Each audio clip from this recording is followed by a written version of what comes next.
नमस्कार दोस्तों।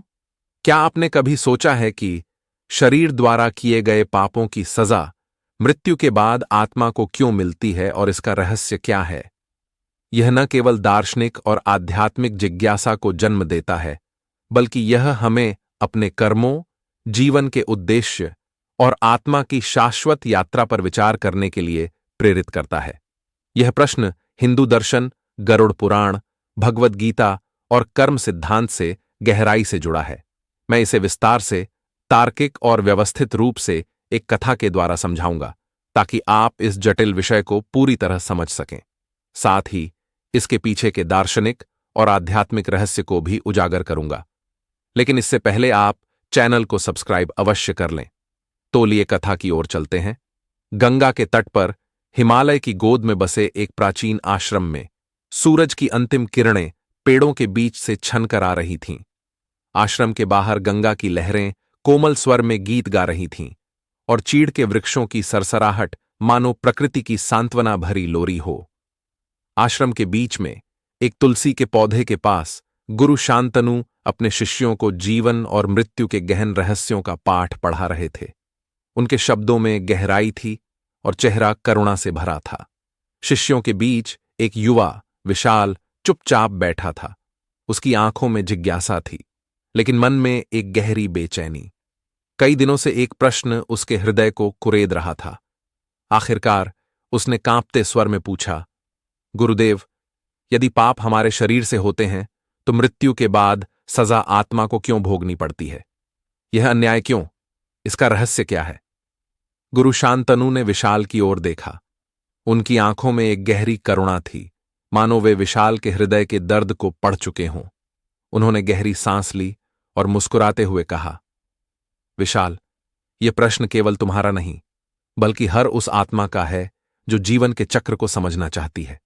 आओ, मैं तुम्हें एक कहानी सुनाता हूं जो इस रहस्य को तुम्हारे हृदय तक ले जाएगी। कई युग पहले एक नगर में मधुसूदन नाम का एक व्यापारी रहता था। वह बहुत धनवान था, लेकिन उसका हृदय लालच और अहंकार से भरा था। उसने गरीबों का धन हड़पा, अनाथों को ठगा और अपने स्वार्थ के लिए दूसरों के आंसुओं तक की परवाह न की। मधुसूदन को लगता था कि उसका शरीर और उसका धन ही उसकी पहचान है। वह हंसता और कहता, यह जीवन मेरा है, मैं जो चाहूं कर सकता हूं। लेकिन समय का पहिया रुकता नहीं। एक ठंडी रात, जब चांद बादलों में छिपा था, मधुसूदन को हृदयाघात हुआ। उसका शरीर ठंडा पड़ गया और उसकी आत्मा, जो अब तक अहंकार के भारी बोझ तले दबी थी, एकाएक मुक्त हो गई। वह हल्की थी, लेकिन उसका मन भय और पश्चाताप से भारी था। अचानक काले वस्त्रों में भयावह यमदूत उसके सामने प्रकट हुए। उनकी आंखों में अग्नि थी और हाथों में पाश। मधुसूदन की आत्मा कांप उठी। मैंने क्या गलत किया? उसने चीख कर पूछा, लेकिन यमदूतों ने उसे बिना जवाब दिए यमलोक की ओर खींच लिया। यमलोक में यमराज के सिंहासन के सामने चित्रगुप्त ने एक प्राचीन पुस्तक खोली। उसमें मधुसूदन के जीवन का हर पल, हर कर्म, हर विचार लिखा था। चित्रगुप्त की आवाज गूंजी, मधुसूदन, तुमने लालच में अंधे होकर गरीबों का हक छीना, अपने अहंकार में दूसरों के हृदय तोड़े। तुमने सोचा कि तुम्हारा शरीर ही सब कुछ है, लेकिन अब तुम्हारी आत्मा को अपने कर्मों का हिसाब देना होगा। मधुसूदन की आत्मा ने रोते हुए कहा, लेकिन ये पाप तो मेरे शरीर ने किए। मेरा शरीर तो अब मिट्टी में मिल गया। फिर मुझे सजा क्यों? यह अन्याय है। यमराज ने करुणा भरे स्वर में जवाब दिया, मधुसूदन, शरीर केवल एक वस्त्र है जो आत्मा बदलती रहती है, लेकिन कर्मों का बीज तुम्हारे मन में, तुम्हारी बुद्धि में और तुम्हारे अहंकार में अंकुरित हुआ। जब तुमने कहा, मैंने धन कमाया, मैंने यह किया, तब तुम्हारी आत्मा ने उन कर्मों को अपनाया। तुम्हारा अहंकार ही तुम्हें बंधन में ले आया। इसलिए अब तुम्हारी आत्मा को वह बोझ उतारना होगा। मधुसूदन की आत्मा को नरक के भयानक लोकों में ले जाया गया। गरुड़ पुराण में वर्णित रौरव नरक में उसे सांपों और बिच्छुओं से भरे गड्ढे में डाला गया। उसकी आत्मा चीख उठी। उसे उन गरीबों का दर्द महसूस हुआ जिन्हें उसने ठगा था। फिर कुंभीपाक नरक में उसे उबलते तेल के कड़ाही में डुबोया गया और उसकी आत्मा ने अपने लालच की आग में जलने का दुख भोगा। हर यातना में उसका अहंकार टूट रहा था और उसका मन पश्चाताप से भर रहा था। वह रोया, हे भगवान, मुझे क्षमा करो, मैंने अज्ञान में यह सब किया। उसकी पुकार यमलोक की दीवारों से टकराकर लौट आई। कई दिनों तक उसकी आत्मा ने यातनाएं भोगीं, लेकिन ये यातनाएं केवल दंड नहीं थीं, वे उसकी आत्मा को शुद्ध करने की प्रक्रिया थीं।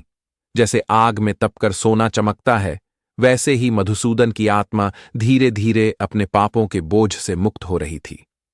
आखिरकार जब उसकी आत्मा शुद्ध हो गई तो यमराज ने उसे बुलाया।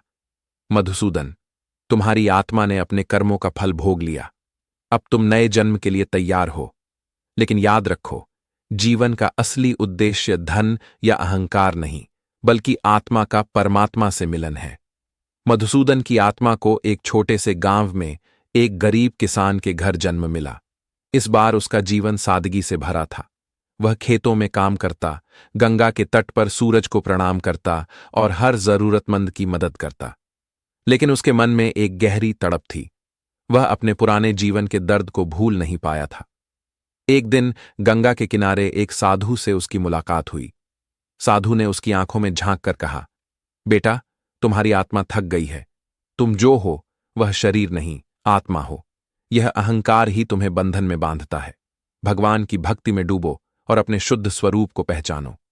मधुसूदन ने साधु के चरणों में सिर झुकाया। उसने भक्ति का मार्ग अपनाया।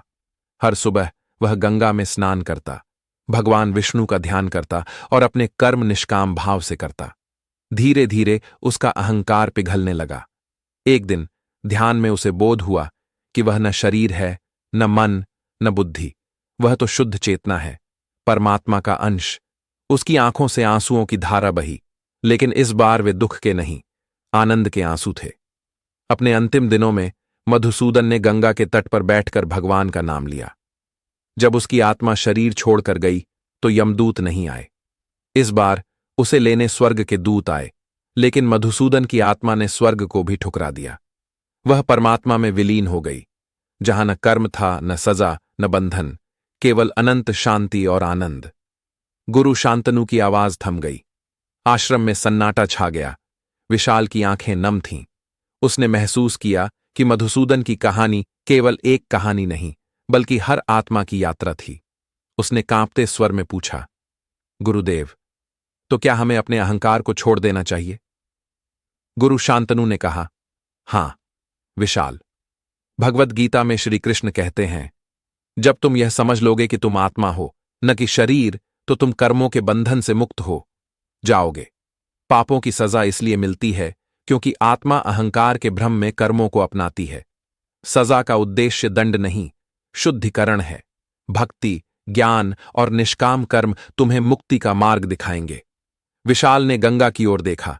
लहरों में चांद की किरणें चमक रही थीं, मानो वे उसे पुकार रही हों।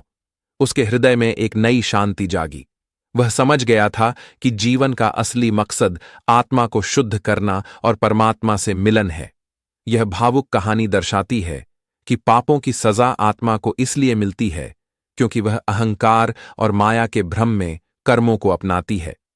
सजा का उद्देश्य आत्मा को उसके पापों से मुक्त करना, उसे अपने शुद्ध स्वरूप की ओर ले जाना और उसे परमात्मा के करीब लाना है। अहंकार और माया का भ्रम हमें बंधन में रखता है, लेकिन जीवन में सत्कर्म, भक्ति और आत्मबोध ही हमें कर्मों के चक्र से मुक्ति दिला सकते हैं। तो याद रखें, आप आत्मा हैं, अनंत और अविनाशी। अपने कर्मों को शुद्ध करें और मुक्ति के मार्ग पर चल पड़ें। दोस्तों, यह कहानी पसंद आई हो तो लाइक करें, शेयर करें और चैनल को सब्सक्राइब अवश्य करें। धन्यवाद।